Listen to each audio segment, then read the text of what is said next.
Radhe Krishna Radhe Krishna Radhe Krishna Radhe Radhe Krishna Radhe Krishna Radhe Radhe Radhe. Hello મિત્રો, કેમ છો? જય શ્રી કૃષ્ણ. આજે હું તમારા માટે લઈને આવી છું અરબી કંકોડાનું શાક.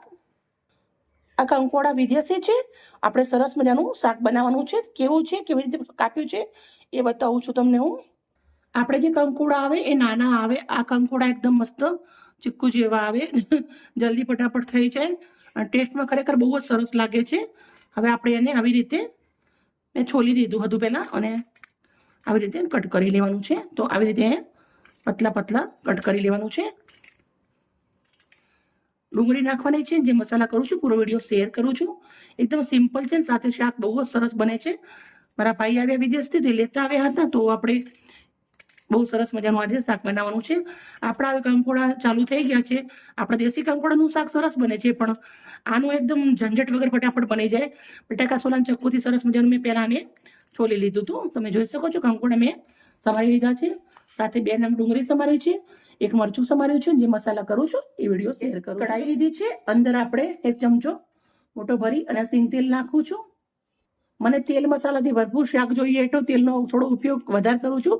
તમે ઓછું પણ નાખી શકો છો, પણ કંકોડાનું, કારેલાનું એવું બધું શાક કરીએ, ગીલોડીનું એવું બધું, એટલે એના અંદર તેલ થોડું વધારે જોઈએ. તેલને આપણે મસ્ત ગરમ થવા દેશું. તેલ ગરમ થઈ ગયું. થોડું રાઈ અને જીરું નાખું છું. ફૂટી ગયું છે. હવે આપણે હિંગ નાખી દેવાની છે, મરચાં નાખી દેવાના છે, કચકચરું વાટેલું 1 ગાંઠ લસણ છે, ઊભી સમારેલી ડુંગળી છે. ડુંગળીને આપણે 2 મિનિટ જેવું પહેલા તેલના અંદર સાંતળી લેવાનું છે.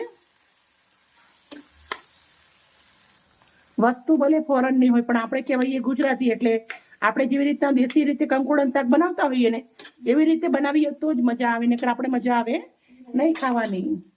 હવે જો સરસ મજાની ડુંગળી સાંતળાઈ ગઈ છે. હવે આપણે કંકોડા નાખી દેવાના છે.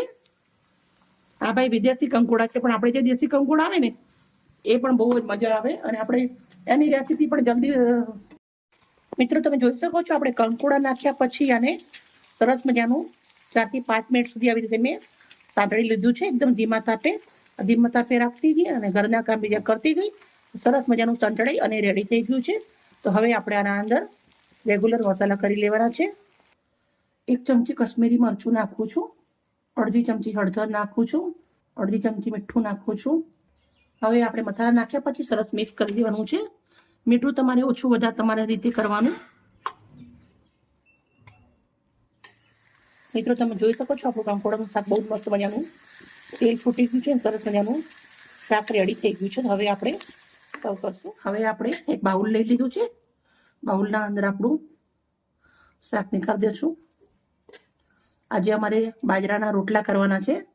બાજરાના રોટલા જોડે ખાવાના છે. ભાખરી રોટલી જોડે પણ બહુ જ સરસ લાગે. તો એકવાર જરૂરથી બનાવજો. અને અમારી વિડીયો સારી લાગી હોય તો પ્લીઝ અમને લાઈક કરજો. એકદમ સિમ્પલ અને ટેસ્ટી શાક રેડી છે. સરસ મજાનું શાક નીકાળી. થોડાક એવા લીલા ધાણાના પાંદડા નાખી દઉં છું. ઓકે મિત્રો, બાય બાય. કાલે મળીશ નવી રેસીપી સાથે. રાધે કૃષ્ણ રાધે કૃષ્ણ રાધે કૃષ્ણ રાધે રાધે કૃષ્ણ રાધે કૃષ્ણ રાધે રાધે રાધે.